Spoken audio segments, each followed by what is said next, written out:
नमस्कार बंधुरा चम्पा रान्नाघरे आरो एक रेसिपिते स्वागत जानाई।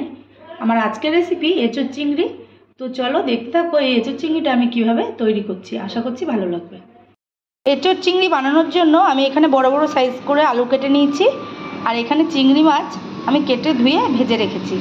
আর এই বাটির মধ্যে আছে সব রকমের মশলা, এর মধ্যে আছে একটু পেঁয়াজ, আদা, রসুন আর একটু জিরে আর কাঁচা লঙ্কা, সবগুলো একসঙ্গে বেটে নিয়েছি। আর দেখো এঁচোড়টা একটু নুন আর হলুদ দিয়ে সেদ্ধ জল ফেলে দিয়ে ভাজা বসিয়েছি। এঁচোড়টা একটু ভেজে নেব। এঁচোড়টা লাল লাল করে ভাজা হয়ে গেছে, এবার এঁচোড়টা আমি নামিয়ে নেব। এঁচোড়টা নামিয়ে নিয়েছি। এবারে কড়াইতে একটু তেল দিয়ে দেব।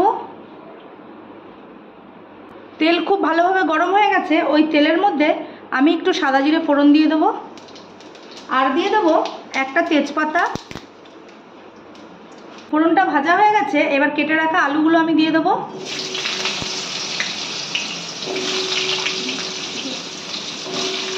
এবার আলুর মধ্যে দিয়ে দেবো স্বাদ মতো নুন আর হলুদ।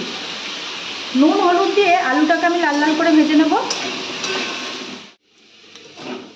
আলুটা লাল লাল করে ভাজা হয়ে গেছে, এবারে আমি দিয়ে দেবো কুচনো পেঁয়াজ। পেঁয়াজটা কিছুটা আমি বেটে দিয়েছি আর কিছুটা কুচনো পেঁয়াজ আলুর মধ্যে দিয়ে দিলাম। এতে কি হবে, গ্রেভিটা খুব ভালো হবে। পেঁয়াজটা দিয়ে খুব ভালোভাবে নাড়িয়ে চাড়িয়ে মিশিয়ে নেব। পেঁয়াজটা দেখো অনেকক্ষণ ভাজা করার পর নরম হয়ে গেছে। এবার আমি মশলাটা যে করে রেখেছিলাম সেই মশলাটা দিয়ে দেবো।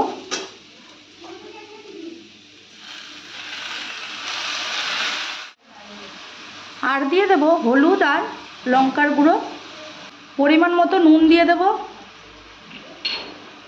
আর দিয়ে দেব সামান্য একটু চিনি। এবারে সবগুলো মশলা খুব ভালোভাবে কষিয়ে নেব। মশলাটা কষাচ্ছি, মশলাটা থেকে খুব সুন্দর কিন্তু গন্ধ বেরোচ্ছে। এইভাবে রান্না করলে কিন্তু একদম বিয়েবাড়ি স্টাইলের হয়, খেতে এত সুস্বাদু হয় কি বলবো। একবার কিন্তু এইভাবে ট্রাই করতে পারো। মশলাটা কষে গেছে, এবার আমি দিয়ে দেবো আগের থেকে ভেজে রাখা এঁচোড় আর দিয়ে দেবো আগের থেকে ভেজে রাখা চিংড়ি মাছ। এবারে খুব ভালোভাবে নাড়িয়ে চাড়িয়ে মিশিয়ে নেব। আলুর সঙ্গে এঁচোড় আর চিংড়ি মাছ খুব ভালোভাবে অনেকক্ষণ সময় নিয়ে আবার কষিয়ে নেব। মশলাটা খুব ভালোভাবে কষানো হয়ে গেছে, মশলার গায়ের থেকে তেল ছাড়তে শুরু করে দিয়েছে। এবার আমি এর মধ্যে দিয়ে দেবো পরিমাণ মতো জল।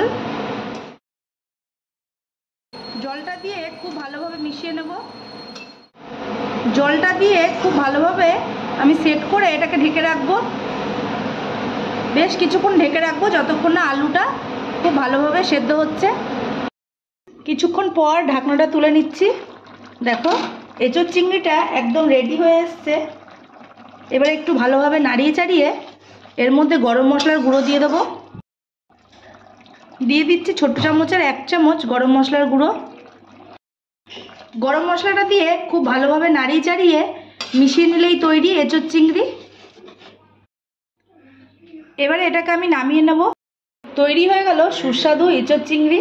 তো বন্ধুরা, তোমাদের কাছে কেমন লাগলো আমার এই আজকের ভিডিওটা? যদি ভালো লেগে থাকে লাইক, কমেন্ট, শেয়ার করবে।